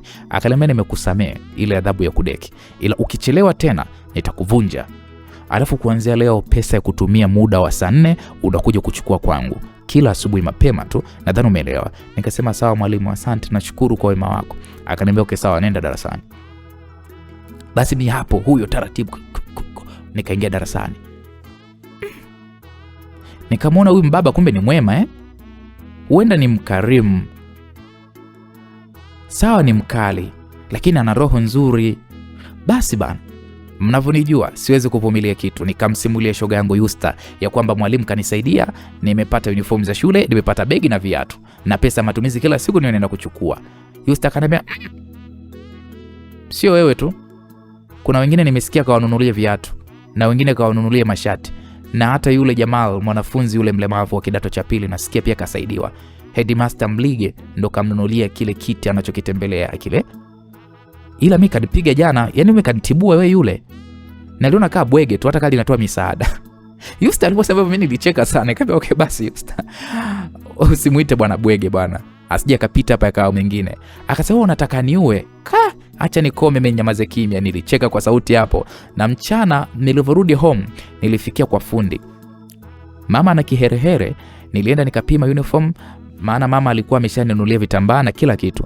Nikaona pale kaninunulia na begi zuri jamani, viatu mpaka nguo za ndani mama kaninunulia, na niliishiwa jamani nguo za ndani. Yani mpaka nilikuwa navaa nguo za ndani ambazo yani naifunga hivi kwa pembeni. Hiyo nguo ya ndani ninaifunga hivi kwa pembeni. Haya maisha haya acheni. Ila mama alipopata tu ile pesa kaninunulia hivi vyote. Wala kusahau kitu, mpaka madaftari yaliokuwa yameisha mama alinunulia. Basi nilifurahi mno mwenzenu. Yani nilifurahi sana. Basi hata baba pia naye alifurahi sana. Akasema akipata muda atakuja kumshukuru mwalimu mkuu. Mimi nikasema sawa. Na jioni sasa nikaenda kuchukua uniform zangu kwa fundi. Basi kesho yake niliingia shuleni na kila kitu kipya. Afu mnajua ile mwanafunzi ukiona kila kitu kipya, unatembea unajiona kama vile ukanyagi chini. Nilipendeza jamani. Yaani hapo nilikuwa naona kama wanafunzi wote wananitazama mimi. Mimi ni mzuri, afu imagine nimetunzwa hivi vizuri kupata uniform, mabegi, maviatu, manini. Basi uzuri ndio unaongezeka maradufu unaambiwa. Hii siku niliwaka shule nzima mpaka Yusta aliponiona akaniambia wewe dada unawaka kama umevaa shera, kumbe nguo za shule, yani umependeza. Basi mimi nikawa nacheka tu. Yusta akaniambia wewe ushaenda kwa mwalimu kuchukua pesa ya matumizi? Si alikwambia uende? Nikasema hapana, ila mama kanipa pesa leo, kwa hiyo wala hata sitaenda. Yusta akaniambia wewe fala kweli, wewe nenda kachukue hela huko. Basi alivyoniambia akaniambia tutakuwa nazo nyingi, tutakuwa tunakula tunachotaka. Mimi nikacheka shoga yenu mie, nikaenda kwa mkuu. Basi nikagonga pale mlango kokokoko, akanikaribisha. Nilipoingia nikamsalimia vizuri tu, akaitikia kisha akaniambia umependeza sana. Hebu naomba uzidi kusoma na uzidi kuwa smart, sawa? So unachukua hela zangu alafu uzingue, ndio utanijua mimi nani. Hapo mimi nikabaki kimya. Akavuta pale pochi yake akanipa shilingi 5,000. Sikumuelewa. 5,000 ni ya wiki? Hii 5,000 ya siku moja? Hii 5,000? Unajua nilishindwa kumuuliza kwa kweli. Nikamshukuru sana. Akaniambia hebu nenda darasani bwana. Kushukuru gani kila muda tu. Mimi nikajikuta nimetabasamu mwenzenu, na nilipomwangalia na yeye pia nikakuta ametabasamu. Wao nyie, ndio ilikuwa namuona kwa mara ya kwanza huyu mkuu anatabasamu. Sijui ni mbaba, sijui ni mkaka, lakini ndio ilikuwa mara ya kwanza mimi namuona anatabasamu. Basi ile tabasamu lake nyie acheni nyinyi mbaba nyie. Anatabasamu nzuri. Yaani Samlige jamani ni mzuri, handsome boy. Tena handsome boy wa uhakika kabisa. Yaani kama nyinyi mnavyomsifia yule Ankojeo masimulizi ni handsome sijui nini, mkaka mwenye mvuto sijui hivi na hivi, ili handsome lina six pack sijui nini na nini, ana mwili bode. Basi huyu mkuu wangu nyie ni handsome wa uhakika nyie. Ila ndio hivyo tu anapojiweka mkali, ila jamani ni handsome. Ni mkali sikatai. Alafu anapiga sana mpaka wanafunzi tunakuwa tunamchukia na tunamuona mbaya, lakini akitabasamu hivi akifanya basi nikatoka zangu sasa hapo nikarudi kuendelea na usafi. Basi ile nafika tu eneo langu la usafi na mkuta shoga yangu Yusta ananingoja kwa hamu. Akaniambia niambie dada amekupa shilingi ngapi huyo mkuu? Nikamuonesha pale ile pesa 5,000 nikamwambia hii hapa. Yusta mwenyewe alishtuka akasema wewe 5,000? Mbona unyama? Leo tutakula sana shoga yangu. Nikamwambia uhakika hiyo baba. Basi Yusta pale akatoa shilingi 1000 ya kwake aliyopewa. Akaniambia mimi mama ndo kanipa hii 1000. Na wewe umepewa shilingi ngapi tuchanganye? Nikamwambia mimi nina buku nyingine hapa. Oya, jumla tukatu na 7000. Tukajiona sisi ndo mainjinia matajiri wa shule jamani. 7000 shuleni sio masiara. Basi bwana, baada ya usafi sasa tukaingia asembo. Basi pale walimu walitangaza matangazo mengi hasa saa tupa, na ndo alikuwa mshikaji wangu sana huyu mwalimu, na ndo mtaaluma mkuu wa shuleni. Na kisha baada ya yote Samligi ambaye ni mkuu wa shule akaingia. Sasa kwanza alipoingia tu kila mtu akatulia kimya. Hakuna hata mtu mmoja aliyetikisika kudadadeki. Tunamwogopa huyo, tunamwogopa mno. Akasimama akasema kuanzia leo hakuna kutoka nje muda wa vipindi.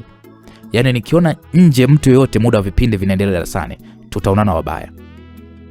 Aise, nataka wote mtulie na msome, na nitakuja kwa madarasani kwenu tupangiane max za kupata kila darasa. Na ukishuka chini ya hizo max ndio utanieleza. Aise, yule baba ana mikwara, alafu sasa na sauti likavu, yani akiongea shule nzima inakaa kimya. Mimi mwenyewe namuogopa kusema kweli, maana Samligi hazoeleki kabisa. Baada ya matangazo yake sasa ndo tukaruhusiwa sasa kuingia darasani. Basi tukatulia jamani, tunasoma tutuli, ila sasa mimi mkojo unanibana kutoka naogopa. Sina muogopa mwalimu kashatangaza haturuhusiwi kutoka nje muda wa vipindi, nikaona ni ubane. Ila nyie mkojo nyie ubaniki.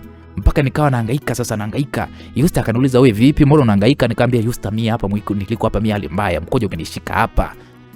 Yaani mkojo umenibana vibaya mno, ila namuogopa mwalimu nikitoka hapa itakuwaje? Yusta akaniambia angalia nje, mbona hakuna mtu bana, wewe nenda kakojoe haraka urudi.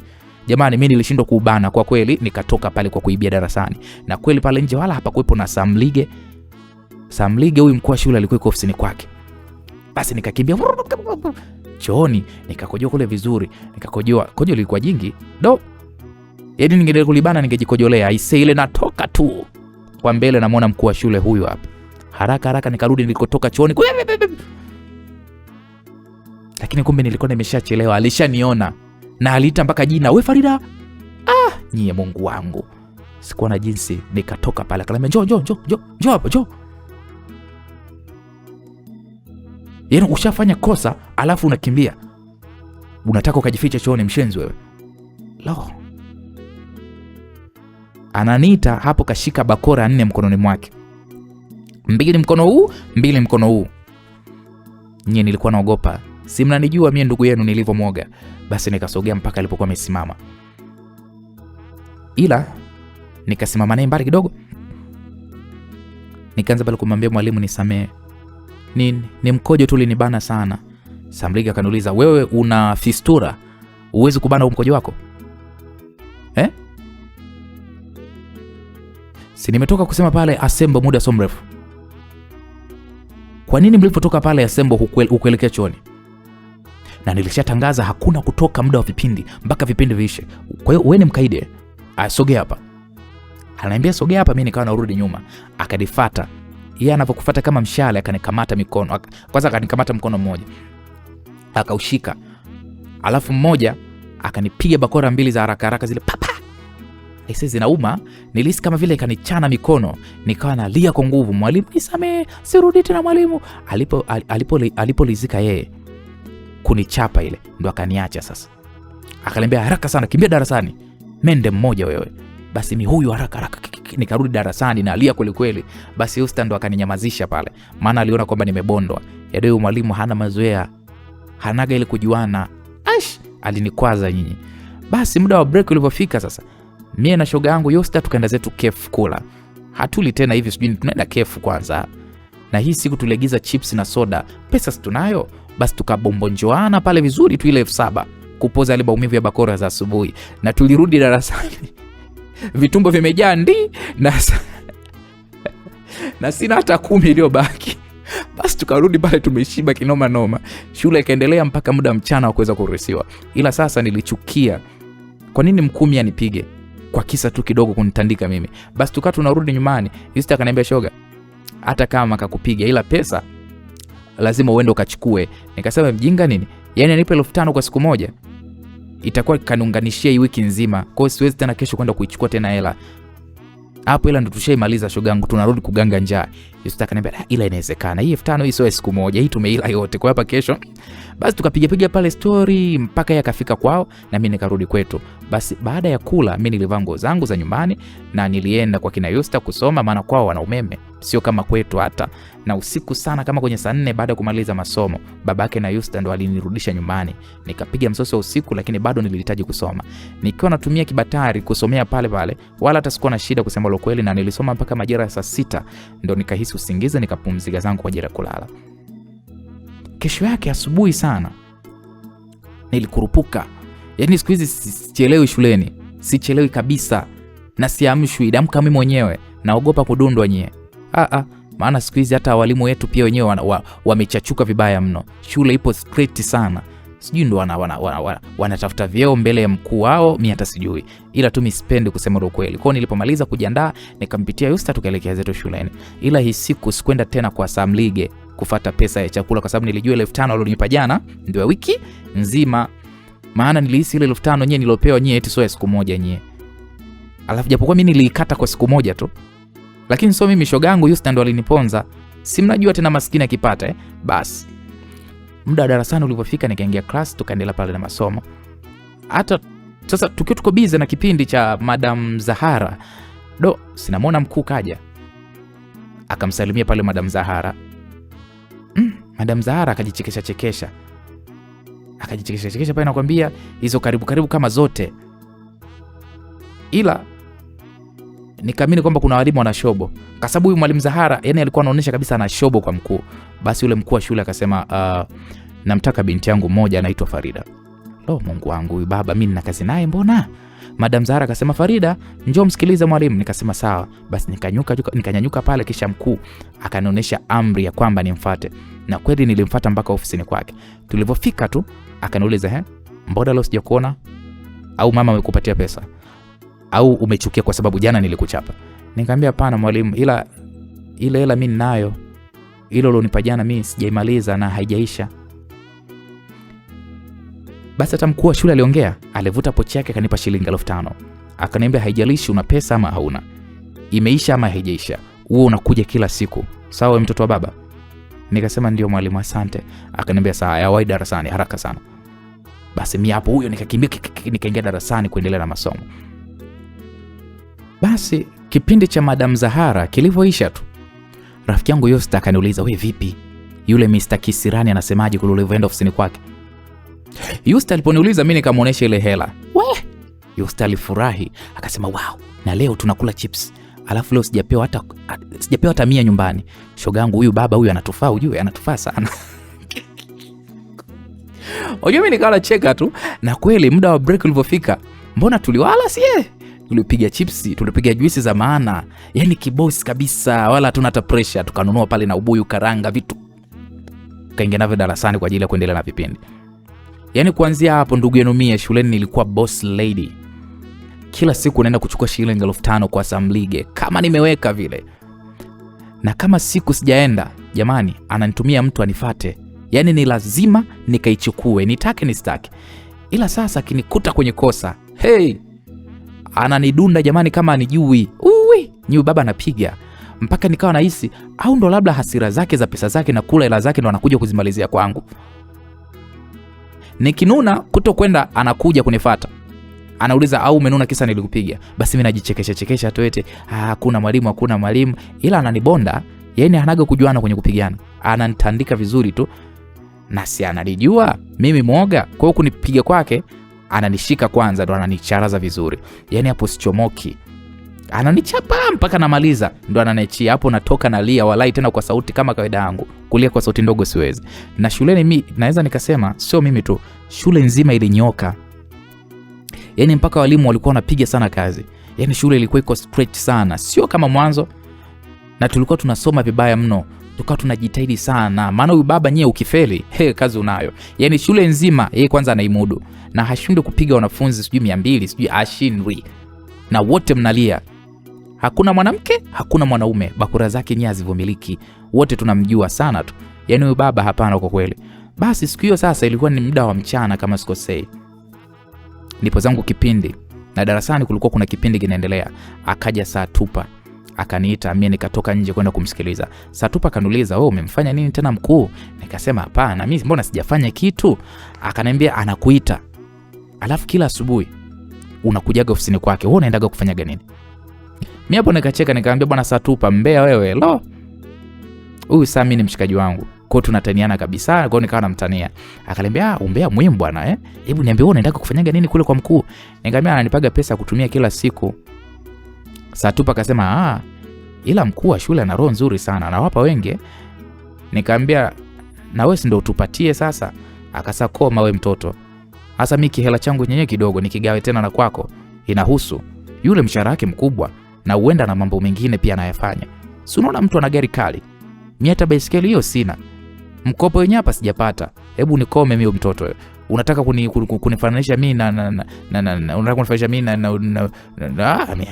basi mwalimu nilipokuwa naongea naye Satupa tukao tunacheka, tunataniana, nishamzoea, tukao tunaongea. Basi akaenda pale darasa lingine kwa ajili ya kufundisha, mimi nikanyosha mpaka kwa mkuu, maana nimeambiwa ananiita. Ila hii siku nilimkuta amekaa juu ya meza na mimi nikaingia pale, kisha nikamsalimia, nikamwambia shikamoo mwalimu.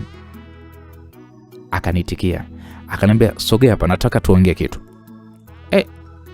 Mimi sikuogopa mjue, nikamsogelea. Nikashangaa huyu mkuu ule mkono wake ule akauzungusha hivi kwenye kiuno changu. Kwa hapo mkuu akawa amenishika kiuno, kanibaranisha hivi kiuno. Niliogopa, alafu haya mambo mimi sijayazoea.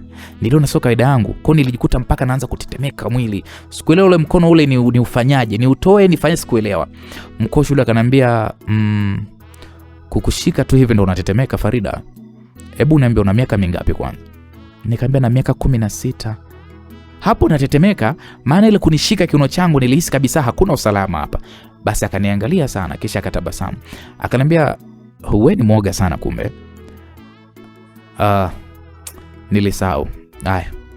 Hapo mkuu wa shule akaniachia sasa, akautole mkono. Kisha akanishika mkono wangu sasa, kawaida tu akanishika mkono. Akaniambia Farida, nikamwambia be mwalimu.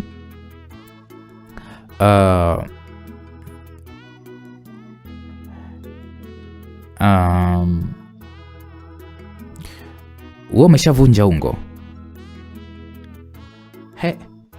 Hapo nilibaki kimya, maana swali lake kwanza lilinichosha. Akaniambia yani namaanisha ushakuwa unaingia katika siku zako, si ndio?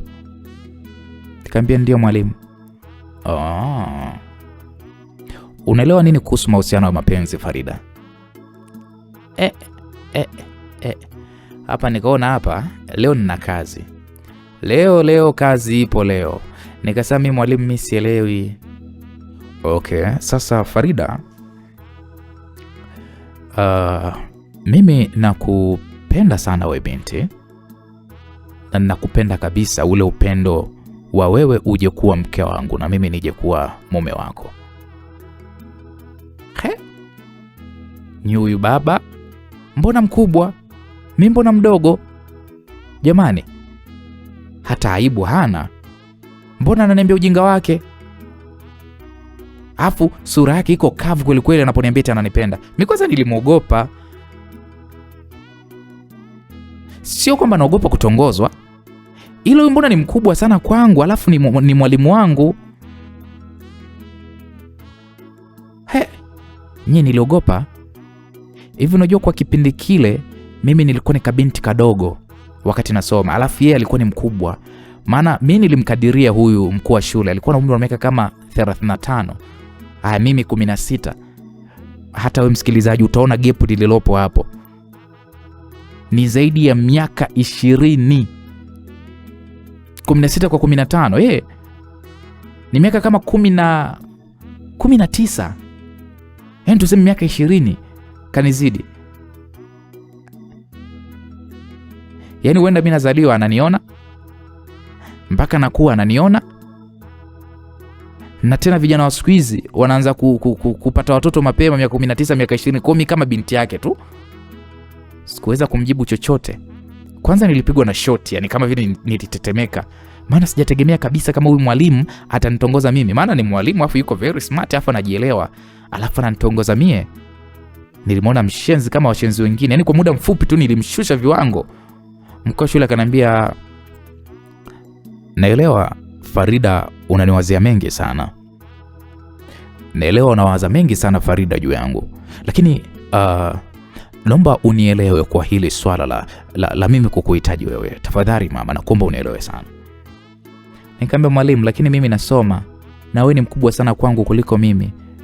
Hapo mkuu wa shule akanishika mkono, kisha akaniweka kwenye kiti na yeye akakaa kwenye kiti cha mbele yangu. Tukaa sasa tunaangaliana mimi na yeye. Akaniambia, sikiliza Farida, naelewa sana wewe bado ni mdogo kwa sababu bado hujafikisha umri wa miaka 18. Lakini wewe ni binti sasa. Wewe unakuwa Farida. Hapo ndo unaanza kuweka malengo yako sasa. Na siku moja utakuja kuwa na familia Farida. Hautakuwa mdogo kila siku. Utafika muda utakuwa na watoto Farida. Na preparation ya yote haya inaanzia huku chini. Farida, huwezi kujenga nyumba kwa kuanzia juu, lazima uanze kwenye msingi.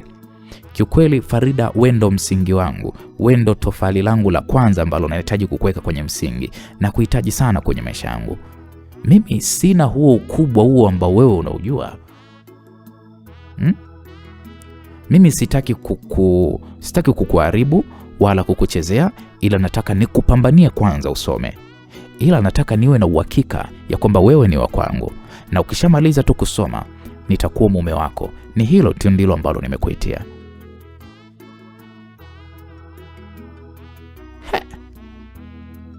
Makubwa. Farida, najua utahisi ya kwamba mimi nina tabia hizi, ila hapana, imetokea tu kwako. Tangu siku ya kwanza Farida na kuona, ile siku niliyokuchapa ukakimbia ukaenda kumuita baba yako, sio siri Farida, najikuta siwezi bila kukuona. Nakuwa natamani kukuona muda wote, na hisi nakupenda sana Farida, na kuomba unielewe kwenye hili. Hayo mambo mengine yataendelea Farida mpaka umalize kusoma kabisa, ila ninachokitaka tu kutoka kwako ni hiyo tu nafasi mimi niwe mtu wako. Uwe wa kwangu, ni hilo tu. Nyie, hivi mnamsikia huyu baba? Mimi nilishiwa power mwenzenu. Yaani anabembeleza, kashabadilika kabisa. Sio yule mkali yule. Farida, njoo hapa. Farida. Alikuwa nyie anaongea romantic. Kweli mapenzi nyie, mtu ukimshika anashikika. Yaani anaongea yuko very serious. Anaongea slow. Mimi kiukweli sikuwa nataka kuingia kwenye mahusiano. Alafu huyu ni mkubwa sana. Hapana, kwa kweli mimi simtaki. Ila sasa namjibuje?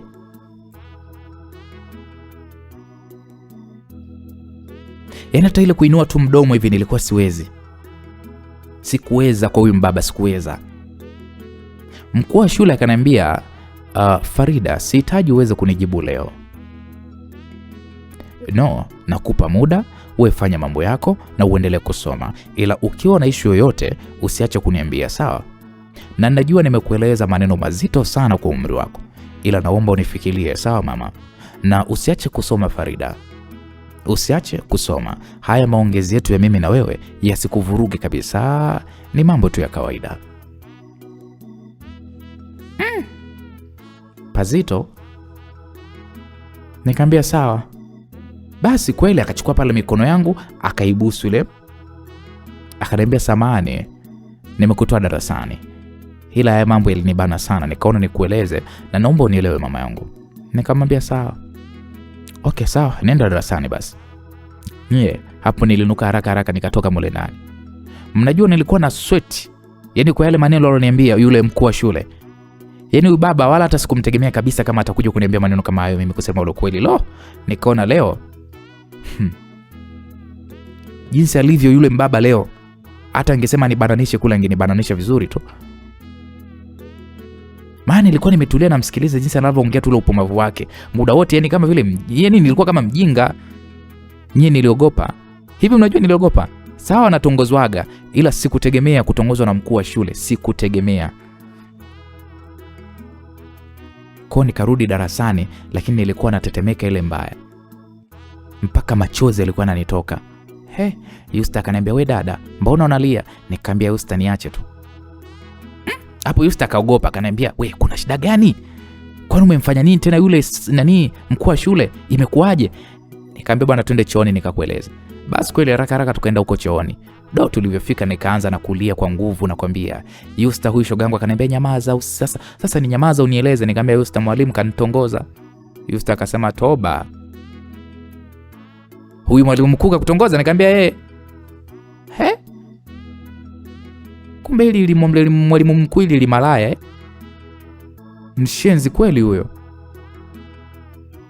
Lakini wewe mimi nakaa unanitania." Nikamwambia, "Nikutania nini? Kanitongoza." "We serious?" Nikamwambia, "Huyu mkuu wa shule." Nikamwambia, "Huyo." Ndo kaniambia ananitaka. Mimi naogopa.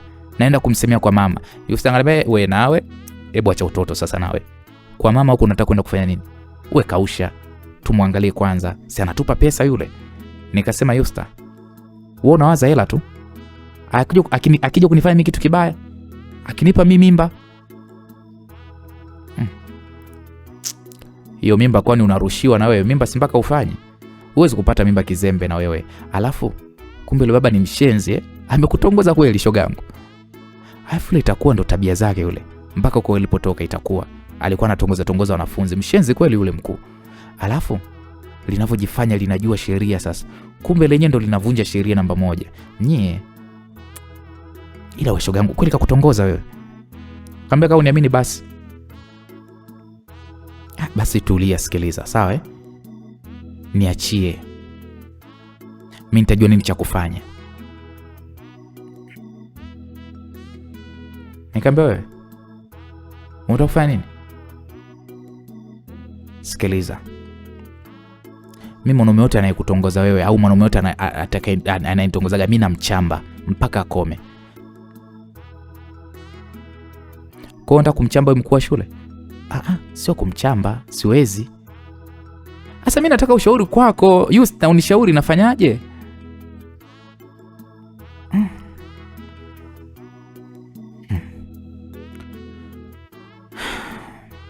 Wewe sikiliza, wewe tulia tu alafu simwambie mtu yoyote. Lakini kwa nini utaki mimi niende nikamwambia mama? Unadhani kwamba hiyo ndio njia nzuri ya kumwambia wazazi wako? Uone kama issue itakuwa ni kubwa. Wewe tulia kwanza tusikilizie. Lakini tu usifanye naye. Sawa? Akikupa hela wewe pokea. Wewe tulia kwanza tumsikilizie. Hapo mimi ndo nikapoa na nilivyotulia sasa nikanawa pale uso kisha tukatoka sasa. Ile tunatoka tu tukamwona pale mkuu wa shule kasimama kaigemea gari yake. "We!" Yusta akasema, "Oya, jambazi lile kule linatuangalia.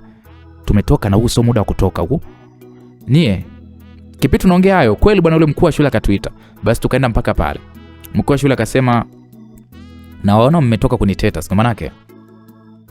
Hapo mmetoka kunisema wenyewe Mimi hapo nikawahi kujibu haraka nikamwambia, "Hapana mwalimu, hapana. Mimi nakujua vizuri sana Farida. Na najua sana kama Yusta ndo rafiki yako mkubwa. Na mbona umevimba macho? Ulikuwa unalia, sio maana yake?" Hapo mimi nikabaki kimya.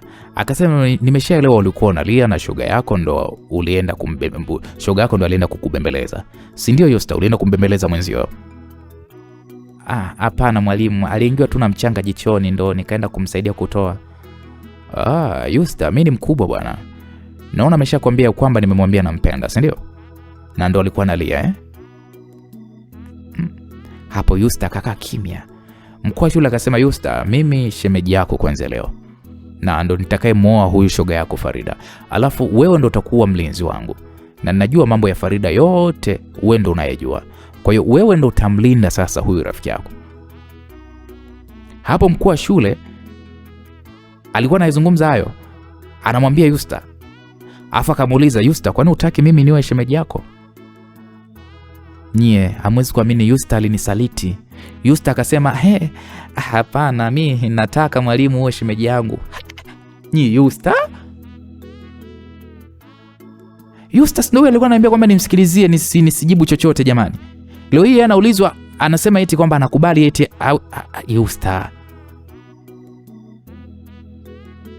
Nyie, kuna marafiki wengine jamani wanakugeuka mchana kweupe. Mkuu wa shule akasema, "Yusta, hebu mwambie huyu bwana asiniogope, anione mimi wa kawaida, naendelee na ratiba za shule kama kawaida. Yusta akasema sawa mwalimu, nitamueleza tu, haina shida. Kisha mkuu wa shule akaniangalia mimi nikainama kabisa hivi chini, naona aibu. Akaniambia, utaenda pia kunisemelea kwa baba yako au kwa mama yako, ili nitangulie mimi mwenyewe kwa wazazi wako niende nikawaeleze? Nikamwambia hapana, mimi siende kusema chochote mwalimu. Hata kama ukienda ndio sawa, hata kama ukienda kusema nyumbani, lakini mimi tu nitakushangaa wakati haya ni mambo tu ya kawaida na sio mambo ya kwenda kuyazungumza nyumbani. Na hii ni siri yetu sisi watatu, yani mimi, wewe na Yusta, huyu shoga yako. Sasa nikisikia pengine nitajua kabisa kuna mmoja wetu katoa siri. Mimi hapo kwanza nikamtazama Yusta, tukanyamaza kimya. Kisha mkuu wa shule akatuambia kwamba nendeni darasani. Basi si hao haraka tukaenda class. Lo, nye kazi ipo. Sasa bwana, tulipofika darasani tukakausha kimya. Yaani kama vile hakijatokea kitu vile. Yaani hatukuongelea kabisa hizo mada darasani. Si unajua ni kuna watu wengi na tushaambiwa kwamba hii siri ni watu watatu tu. Basi tukatulia pale kimya, na muda tulivyoweza kuruhusiwa sasa ndo njiani ikawa ndo topic sasa. Yusta akaniuliza, kwani wewe unamhitaji mkuu wa shule? Yaani unampenda labda? Nikamwambia mimi simpendi na wala simuhitaji. Yusta akaniambia, sikiliza shoga yangu, unajua wewe mimi nakuelewa sana na ninajua sana misimamo yako. Wewe hutaki kabisa kuwa na mahusiano kwa sasa kwa sababu unapenda sana kusoma rafiki yangu na unahisi mwanaume atakuvuruga. Lakini kwa kweli mimi binafsi mimi nakushauri, hebu mkubalie yule mbaba.